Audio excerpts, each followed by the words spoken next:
کا جو سالانہ پروگرام ہوتا ہے وہ انشاءاللہ اس سال ہوگا اور اسی طرح ہوگا جس طرح ماضی میں ہوتا رہا، لیکن تاریخ مقدم ہو گئی، ایک دن پہلے ہوگا، بجائے 14 شعبان کے 13 شعبان میں انشاءاللہ وہ پروگرام ہوگا اور بیان اور تقریر جو بھی کچھ ہو سکتی ہے وہ آپ کی ادھار رہی۔ انشاءاللہ وہ تقریر آپ کو اگر زندہ رہے، موقع رہا اور انشاءاللہ موقع رہے گا،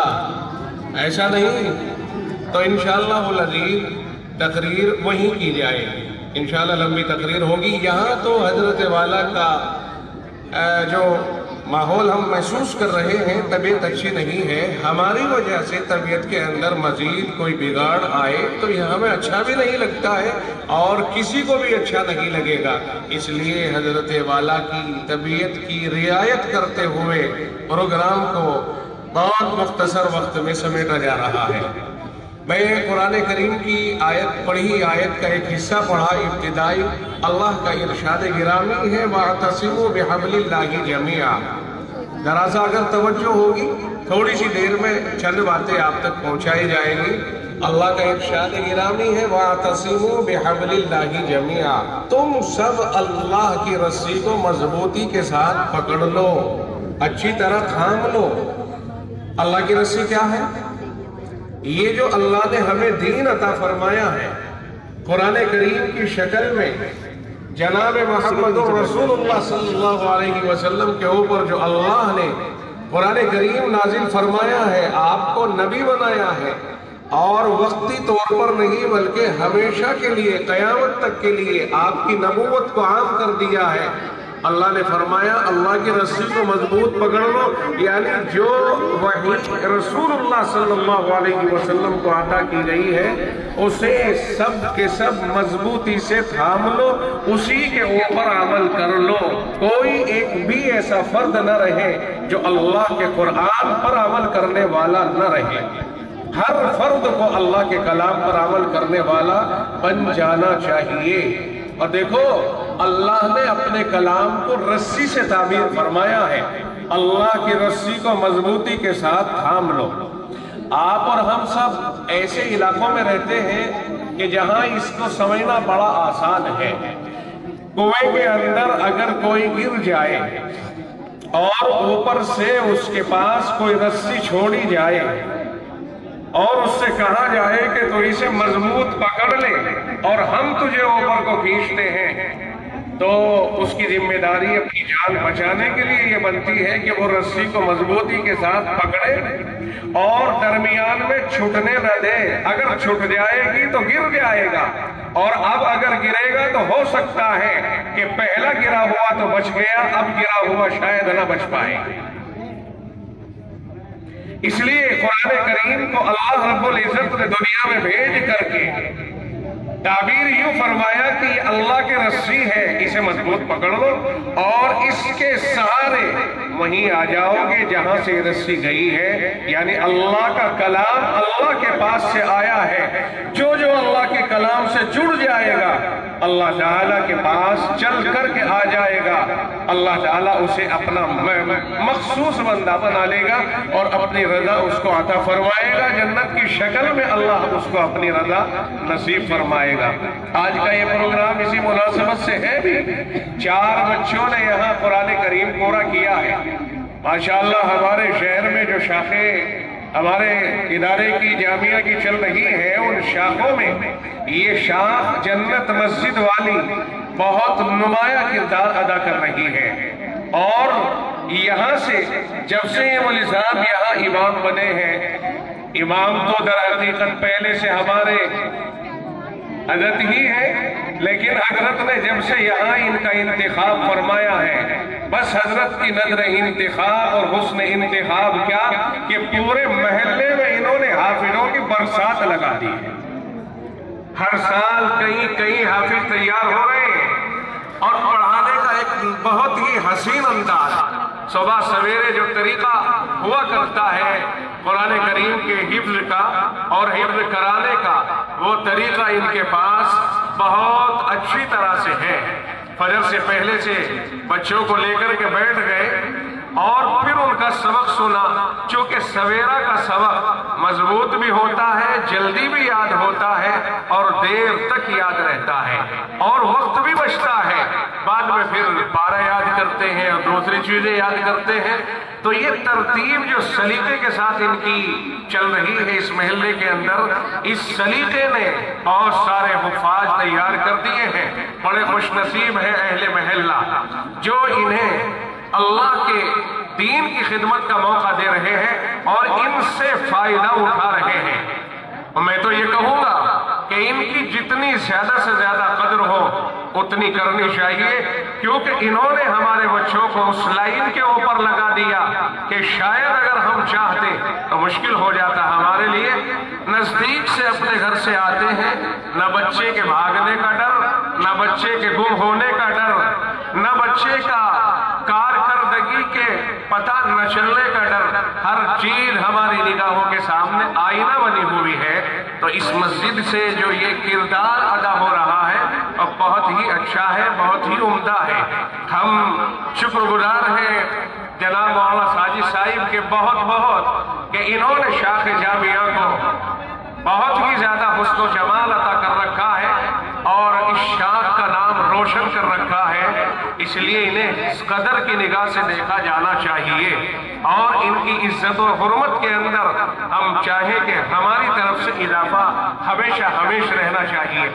جن بچوں کے ماں باپ نے اپنے بچے انہیں عطا کیے اور قرآن کریم کے حافظ بن گئے، بہت ہی مبارکبادی کے قابل ہیں. اشعار میں تو سنتے ہیں کہ صاحب بڑے خوش نصیب ہے وہ کہ جن کا بچہ حافظ قرآن ہو گیا. تو یہ صرف جھومنے کے لیے نہیں ہے، سچائی یہ ہے کہ خوش نصیب ہی ہے وہ لوگ کہ جن کے بچے قرآن کریم کے حافظ ہو گئے. کیوں نہ خوش نصیب ہو کہ قرآن اللہ کا کلام ہے اور کلام الہی جس سے جڑ جاتا ہے اور متعلق ہو جاتا ہے اسے افضل ہونا ہی ہونا ہے. قرآن ایک کاغذ کے اوپر چھپ جاتا ہے تو کاغذ بھی افضل ہو جاتا ہے، اسے بغیر طہارت کے چھونا جائز نہیں. یہی قرآن اگر انسان کے سینے میں اتر جاتا ہے وہ انسان بھی دوسرے انسانوں میں افضل ہو جاتا ہے. پھر جس طرح سے کاغذ کے اوپر اس کاغذ پر جس پر اللہ کا قرآن چھپا ہے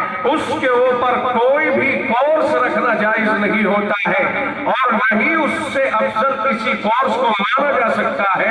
ایسے ہی جس کے اندر یہ قرآن داخل ہو جاتا ہے اور محفوظ ہو جاتا ہے اس کے اوپر نہ کسی کا درجہ ہو سکتا ہے اور نہ اس سے افضل کسی کو مانا جا سکتا ہے. یہ فضیلت اپنی اپنی ہے جو اللہ نے قرآن کریم کے ذریعے سے ان لوگوں کو عطا فرمائی ہے جن کے سینوں میں قرآن کریم اتر گیا ہے. اسی لیے اللہ تعالیٰ قیامت کے دن ایسے حافظوں کو جو قرآن پڑھتے ہیں اس پر عمل کرتے ہیں، قرآن پڑھ کر کے اس پر عمل کرنے والے حافظوں کو بالخصوص اللہ کے نبی علیہ السلام نے فرمایا اللہ کے یہاں بڑی ان کی پذیرائی ہوگی اور بہت اونچا درجہ ان کو عطا فرمایا جائے گا. آقا نے الفاظ ارشاد فرمائے ہیں من قرأ القرآن وعمل بما فیہ البس والداہ تاجا یوم القیامہ ضوءہ احسن من ضوء الشمس فی بیوت الدنیا لو کانت فیکم فما ظنکم بالذی عمل بہذا. فرمایا آقا علیہ السلام نے کہ جس نے قرآن کریم کو پڑھ لیا اس پر عمل بھی کیا، اللہ تعالیٰ اس کے ماں باپ کو اتنا اعزاز عطا فرمائے گا کہ ان کے سروں کے اوپر ایسا روشن تاج رکھ کر ان کا اعزاز کرے گا جس تاج کی روشنی وہ سورج جو آسمانوں پر نظر ہوتا آتا ہے اگر اسے گھروں میں لا کر کے فٹ کر لیا جائے پھر اس کی روشنی کا اندازہ لگایا جائے کہ کتنی بڑھ جائے گی. جو اتنی دور سے اتنا روشن کر رہا ہے دنیا کو، اگر اسے بالفرض و تقدیر اپنے گھروں میں لا کر کے بلب کے انداز پر لگا لیا جائے کس قدر روشن کر سکتا ہے وہ. فرمایا اس تاج کی روشنی جسے حافظ قرآن کے ماں باپ کے سروں کے اوپر رکھ کر قیامت کے دن سب کے درمیان ان کا اعزاز کیا جائے گا اور لوگوں میں ثابت کیا جائے گا کہ دنیا میں اگرچہ یہ ہلکے سمجھے جاتے تھے مگر آج قرآن کے حافظ کے ماں باپ ہونے کی نسبت سے ان کا جو